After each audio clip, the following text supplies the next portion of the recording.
As exemplified by Russia-Ukraine war, satellites are focal point. I'll try and explain it with an example of sinking of Moscow, how satellite has played a very important role in sinking a humongous ship in the sea. And the same analogy applies to so many weapon platforms which have been destroyed in Ukraine. They are not only being used for destructive purpose, but also for building their own strength. We'll see how satellites are helping in the warfare today. Now, let us see how Moscow might have been sunk. So, you have polar satellites, which are which are the one which are doing passes over a particular area, which are in lower orbits. They will go through and scan the area. So, let's say they have scanned this area, the target area of Moscow.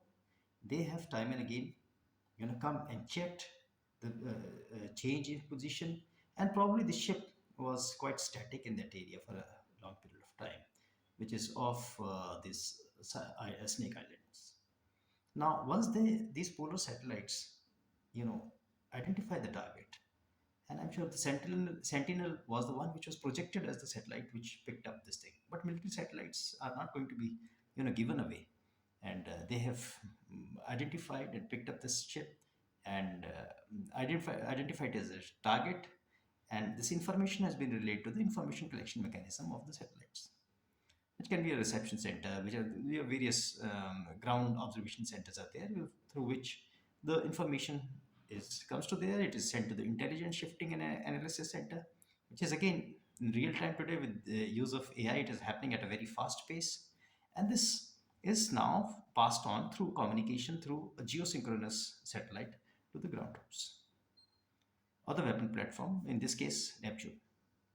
And again, this is also ratified by a AVAX, or in this case, P3 Orion, which was in that area, I believe, which was operating ex Italy, which was also in the target area. They might have also duplicated the information which is available about the ship and the accuracy of the fire. Now, this accuracy has been devastating because it was assumed by the specialist that even after 10 and 11 missiles are sent to destroy the ship, only 4 or 5 will be able to, go through. And again, the ship will be in a position to actually go towed back to some harbor. In this case, the ship got destroyed by only 2 missiles. And also, the thing is, the ship was sunk. What is happening is kind of accuracy of fire. So I really don't know how much of you know um, accuracy was achieved by this complete observation and interrelay system and targeting system. But it's a fact that when it was relayed to the ground troops or the weapon platform, they were able to neutralize this target. A similar kind of a mechanism is for all kinds of target, and you'll find the Russians have been very wise to try and keep their aircrafts away. Because the moment they come into this zone, this mechanism and this ability of satellites to pick up, relay information in fast pace, having an integrated mechanism with the UAVs and AVAX in this area, they are able to actually do a very good job of it. In Bayraktar, the drone which was also there was most probably a post damage assessment uh, platform which was available, which was able to give the information about the ship. Of course, it was very well hidden by Americans. So you can find that most of the work in this case has been done by Americans or NATO countries, and very limited, finally firing and all, and some kind of a PDA probably by Ukrainians. Now, this is also a very complex subject because now the legality involves, and will should be Russia be targeting all these platforms is something which needs to be seen, and can they do it, and what is the legality is again a very complex subject. We'll see all these things. Okay, I have one thing which is very important is Americans have used private companies here to showcase their skills. And these private companies have done very well. Maxar, Starlink, Hawkeye, all these companies have helped Ukrainians in coming to grips with the situation on ground, information, intelligence. I'm sure in the background, American state is working a great deal, and these companies might be the front end to show that Ukrainians are being held by the environment or the company which are probably not controlled by Americans in a big way. They can't control because private entrepreneurship there is totally different.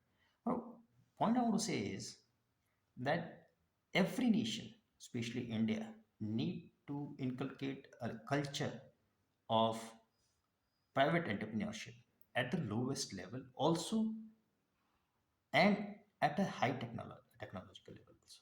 Now, this is a mix of technology. This is, 50% of this is very low technology. It really doesn't require too much of effort. And 50% very high end. So they should be able to develop a large number of companies. Very important to inculcate lower level players who are very innovative.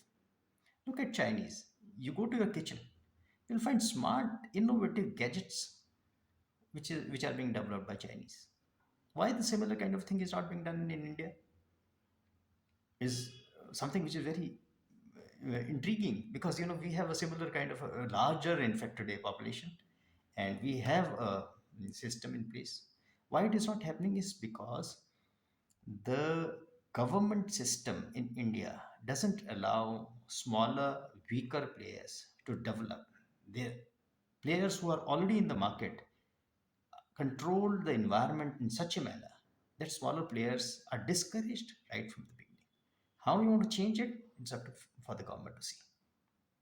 Now, similarly, integrating this whole mechanism at the last soldier's thinking level is very important. And here, military leaders have to brainstorm how satellite, this information system, is finally being fed to the soldier, and who's using it. Firstly, he has to come to terms with it that these information are vital and useful.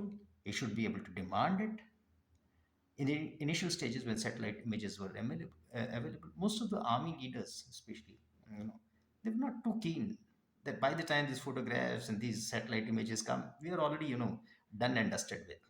So today with AI, the flow is very fast and reaction time is very less.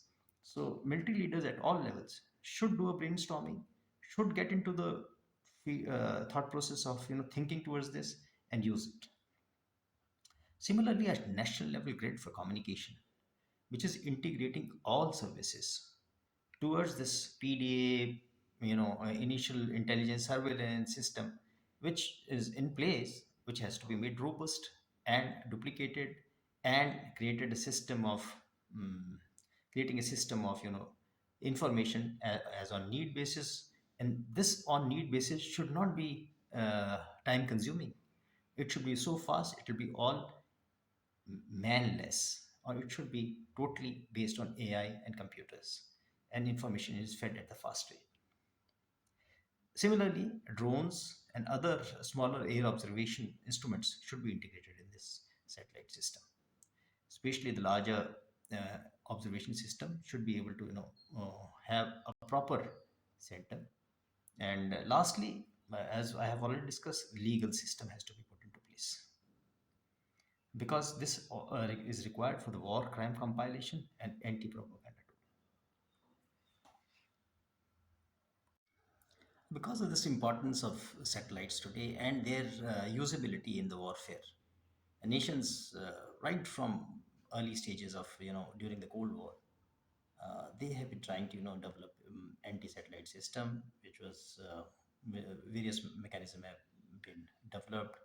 There is a ASAT by the space vehicle, which is launched into the space and goes and destroys the satellite. And there are aircraft launched, kinetic energy systems, which go and meet the satellite and destroy it because of the high velocity of both thing. It doesn't require any kind of an explosive. And more importantly, there are technologies which are coming in to disrupt the link. One major field where everyone is working is direct energy weapons to blind the satellite, which should be able to saturate the satellite in such a manner that it's not able to pass information, or similarly, when it makes a pass, the frequency through which it is passing on, relaying the pictures and information is jammed. Similarly, handheld jammers are being developed in the battlefield area, not too effective for a long period of time, but useful, which can select the selected frequency bands to jam any kind of information flow in that area. Now, all this technology is very critical. A force has to come to terms with that, integrated in its war-fighting capable system, so that when the time comes, they are doing a good job of it. And most importantly, so many people jam their own frequencies during critical times, which shouldn't be happening, because unless until you practice all these things in peacetime during training, you'll not be able to use it in war. Now, talking about the satellites and the legal complications. Satellite, unlike ships, are owned by the country which launches it. And the satellite itself is launched by, probably by, might belong to some other country. So, ownership of that satellite is a very complicated subject. Simultaneously, that satellite might be giving information for 10 other things which has nothing to do with war. And only one, information which is being fed to the war fighting country might be, something which is adversarial. Now, adversary here, or the country which is, being harmed by the satellite, its right to destroy the satellite is something which needs to be examined.